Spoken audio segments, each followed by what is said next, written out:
We welcome all our listeners to the second part of this episode where we are discussing more about acquiring the English language and helping children develop their literacy skills in early years.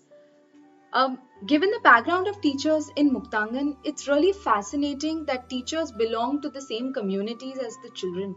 And that is so crucial because there's so much of interaction that happens between the teachers and the child, and there's almost an immediate emotional connect between children and teachers. There's a sense of familiarity and security. However, I think both children and teachers are dealing with their own challenges when it comes to literacy, considering that in the community the opportunities to speak the English language are limited. So, in this case, how do teachers then address literacy in the classroom while understanding their own literacy needs? Yes, Shruti. I feel our teachers and children being part of the same community is a huge advantage for us as they understand, like you said, each other very well. The emotional connect is there, which is a big step when we start the learning process. Now, talking about the child first, I feel that the literacy needs of our children in the classroom are addressed through our various classroom practices and teaching strategies, which were mentioned earlier in the previous episode. As far as the teachers are concerned, yes, our teachers do face challenges with the language. To mitigate these in Muktangan, we conduct ongoing professional development sessions on a regular basis. It's just part of our processes. We maintain a feedback loop in the learning process.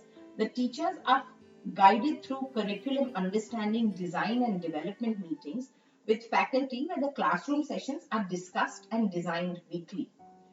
These sessions allow our teachers to overcome their challenges, troubleshoot, so that when transacting the curriculum in the classroom, they're okay.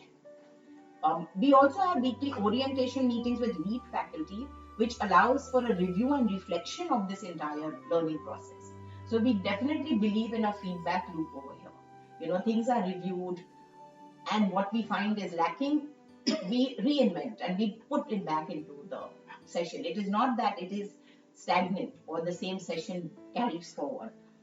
Simultaneously, every week, the English faculty conducts English proficiency sessions with every teacher, covering all grades across all schools.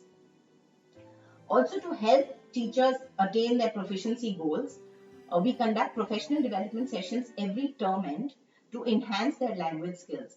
And these sessions are totally teacher centric. It is for the teacher's development. It is not discussion of classroom practices. It is what the teacher requires for her professional growth in the language. So I think we pretty much cover the teacher as well as the child. And there's a lot of co-learning from what you Yes, just shared, that collaborative yes, we're learning, yes. extremely collaborative because teachers are, again, each teacher is on a varying learning level, just like children. Yes. So then helping each other through this sharing of knowledge becomes, I think, more enriching for the teacher and more meaningful. Right. And in Muktangan, we definitely believe that we are building capacity in our teachers. We want it to be sustainable. They need to be self-sufficient. So these proficiency goals which we try to achieve with them goes a long way towards their own self-development. Absolutely. And then speaking about sustainability, the NEP 2020 talks about shared resources and setting up school complexes where schools can then benefit from this exchange of learnings, skills, and even resources, which transforms the system into a learning community. And during the pandemic, I think there was a great increase in this sharing of practices, learnings, and resources with each other to ensure that we all meet this common goal and vision of ensuring continued learning.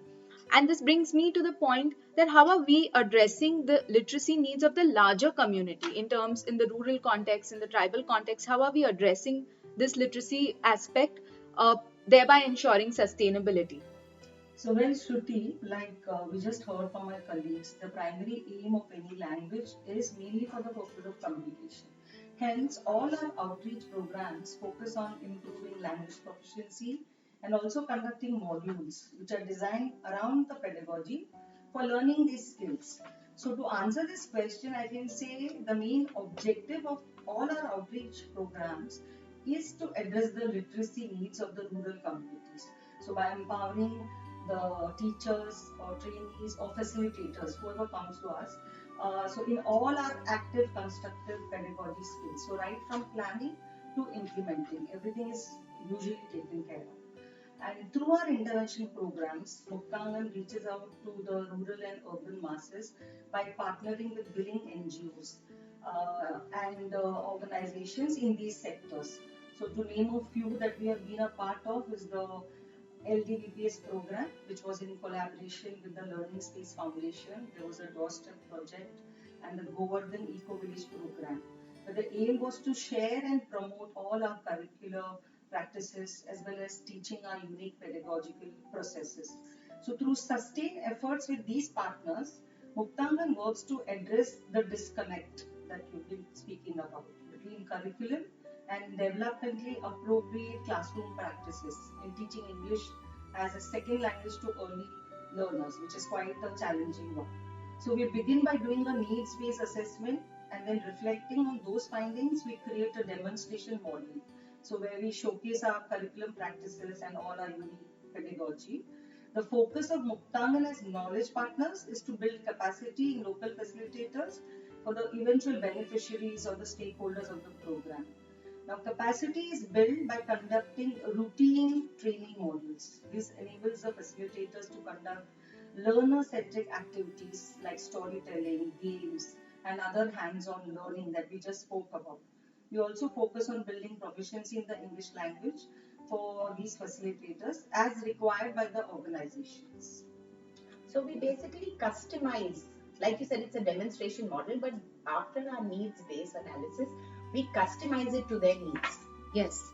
And I think this is what really helps the community, because every community's context is really different. Absolutely different. And their challenges are different. Challenges are different. And even in terms of, building capacity in the local community members, we are equipping them to then become change agents within their own communities. And that is how this entire model is then become sustainable in the long run. Yeah. I also, particularly like what you brought out about active constructivism, and this is not just with children, it's also with teachers. It's also when you're engaging with members from the community, that each person is actively involved in their own learning process. Exactly. Rather than the common system of rote learning, where it's always chalk and talk, where it's always a top down, kind of approach. Yeah. Here it's more bottom up, more participatory, and more democratic. Yeah, and it's like learning by doing, doing by learning. Yes, so, absolutely. A lot of participation of the learner in the learning process. And I think that's what, during the pandemic, we realized its importance, actually collaborating with each other. And there's so much we can learn by just interacting with one another. Yeah. And you will be surprised how much you can learn from a child also. Yes, absolutely. So it's always a give and take. Yeah, it's a give and take. It's always, and you should believe, like, I tell our teachers, you are not a sage on the stage. You're a guru. You're a guide on the side. Yes. You're not a sage on a stage. You're a guide on the side for your children and your teachers. And I think this is what we all need to understand, that if we want to help children or teachers or ourselves for that matter acquire a language and improve our own literacy skills, the key factor here is co-learning and collaboration. Only when we actually interact with each other and collaborate with each other, we'll be able to then enhance our own language and literacy abilities. And our actual goal is to acquire a language, not really learn a language. Yes. It has to become part of you. Correct. Thank you so much to both of you for sharing your insights and reflections. We request our listeners to stay tuned for the final part, in which we'll be talking a little bit more about literacy and helping children develop their literacy skills. Thank you so much.